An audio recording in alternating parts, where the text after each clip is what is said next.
So over on the TMBH podcast subreddit, which is where we talk about the program, there was a post last week from a guy who goes by the internet handle Daggum Snatch Block. And it would seem that what he was asking was whether there'd be a way to give this Dwell audio Bible app that I'm a big fan of, and they've been sponsoring the program, there'd be a way to give this as a Christmas gift. And I replied down here in the comments, said, that seemed like a good idea. I'll ask them. And then Dwell replied in an email, and they were like, that's a good idea. We'll do that. And so they did that. So the deal is, if you go to dwellapp.io/TMBH Christmas, you can get any variety. It's like a 5-pack. There's a lifetime membership. There's a 1-year deal. And you can give any of these as a gift to another human or to yourself, because the internet's anonymous. You can give gifts to yourself. Big thing that stands out is they're doing a lifetime membership with this deal for 50% off. Instead of $150, it's $75, which is awesome. So huge thanks to Dwell for sponsoring this week of the program. And huge thanks to Daggum Snatch Block for a really good idea that we decided to run with. All right, let's get after it.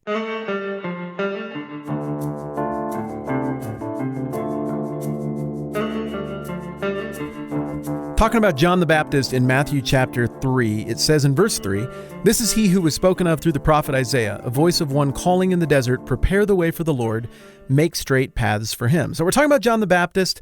This is the guy who lived the goofy aesthetic lifestyle out in the wilderness, and somehow, despite having a terrible marketing plan, got a whole bunch of people who come out and repent and change what they were doing and decide to get baptized in some sort of statement of alignment and preparation and change and readiness for what John called the kingdom of heaven's arrival. He said the kingdom of heaven is near. But we get this really famous verse here that we're told is from the prophet Isaiah, a voice of one calling in the desert. And whenever we see those, to really understand how the original audience would have understood this text and to better receive it for ourselves, I think we need to go back and check that stuff out. So it's in Isaiah chapter 40. And it's relatively close to the front end here. Verse 3 is where it crops up. But before I read it to you back here, which is going to sound a lot like it sounded in Matthew, let me just frame up Isaiah for you one more time. The quickest summary of this book you'll ever hear, right here. Here we go. The first half of Isaiah is a bummer. Things are really, really bad. Horrible things are happening. There's going to be external conquests and consequences for the things that you're getting wrong as a people. And he's talking mostly to the southern kingdom of Judah, shortly before its fall. Isaiah wrote for a very long time, so long that some people think there was maybe even more than one Isaiah that was compiled into this document. And so he's telling the people, hey, get ready for this stuff. This is the judgment that is coming. But the second half of Isaiah is super positive. There's, some dark stuff in there, but overwhelmingly, starting in chapter 40, the tone changes from what feels like 39 chapters of just beating. This is brutal. This is so hard to take. Negativity and judgment and what feels like hopelessness suddenly is tempered with, but don't panic completely. God's not done redeeming. And so this reference that we get to John the Baptist happens right at the pivot point of the book of Isaiah. It goes like this. Let's just start with verse 1. "Comfort, comfort my people, says your God. Speak tenderly to Jerusalem and proclaim to her that her hard service has been completed, that her sin has been paid for, that she has received from the Lord's hand double for all her sins." Okay. A voice of one calling in the desert, prepare the way for the Lord. Make straight in the wilderness a highway for our God. Every valley shall be raised up, every mountain and hill made low. The rough ground shall become level, and the rugged places a plain. And the glory of the Lord will be revealed, and all mankind together will see it, for the mouth of the Lord has spoken. So here we go with this glimmer of hope thing again. Now, if there was one prophetic book that I think everybody at this time would have been dialed on, it would have been Isaiah, because the people who were down on the leadership and frustrated with how the story had unfolded would have been like Isaiah called it, 39 chapters. We are reaping what we have sown, and things are just going to be brutal, and this is something that we're going to have to endure. But others, more glass half full types, would have fixated on the second part and been like, no, but what about that shoot that was vaguely referenced early in the book of Isaiah that's fleshed out in the second half of Isaiah, this David's line that's still going to work out and things are going to be okay and there's going to be all this good stuff that happens and makes things right and fixes everything that's broken. The point is, whether you were a downer type who was mad and trying to appease the occupying government or overthrow it with violence, or whether you were a positive type that believed that some sort of Messiah was still coming down the pike, Isaiah is language everybody would have been very, very familiar with. And everybody would have known where the pivot point was in Isaiah. So Matthew is doing something very important in likening John to this voice of the one calling in the desert. It's a break. It's a relief.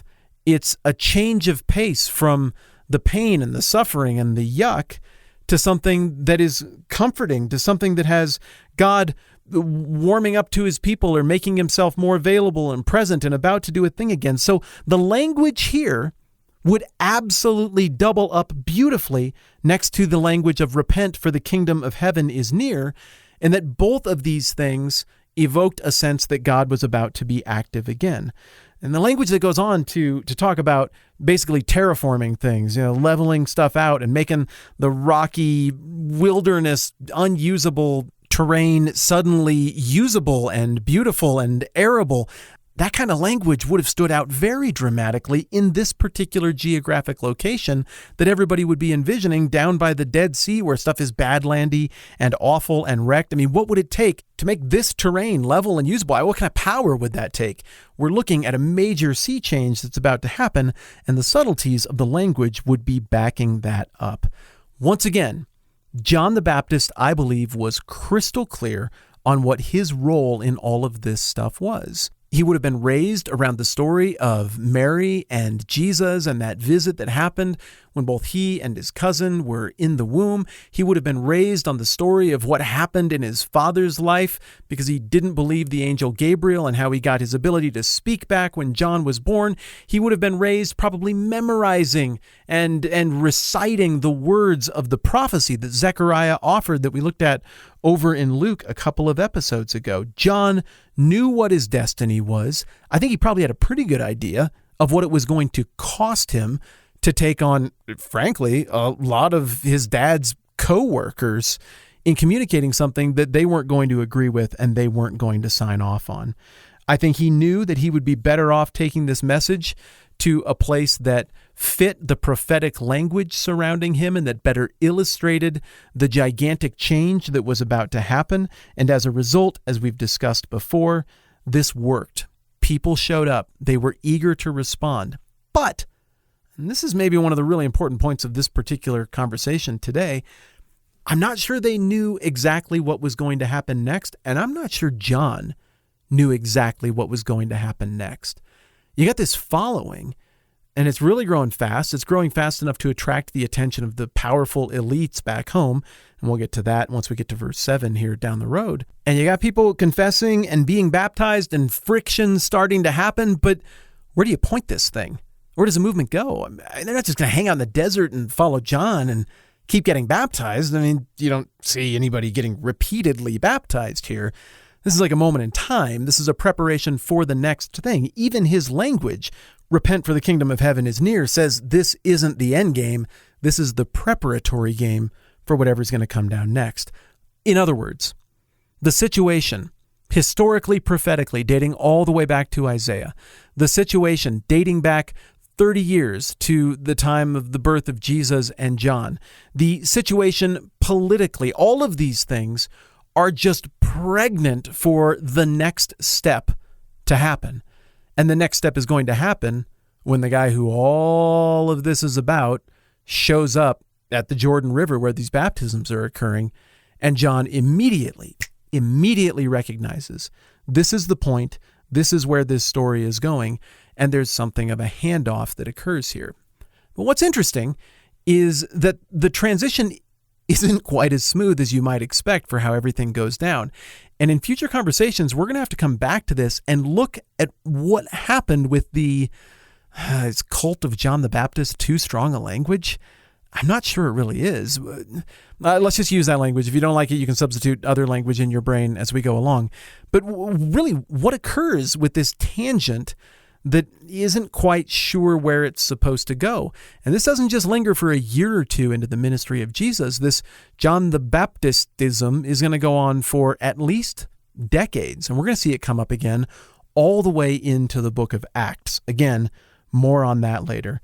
The singular most important thing that we see here, though, is that John's job was somehow to be the opening act, the hype man for Jesus, to throw all of the attention that direction, to ready the audience, to get people energized and worked up and thinking about these things again, and then to throw them directly to the solution and the main act, and that is what we're going to get into in the next couple of conversations.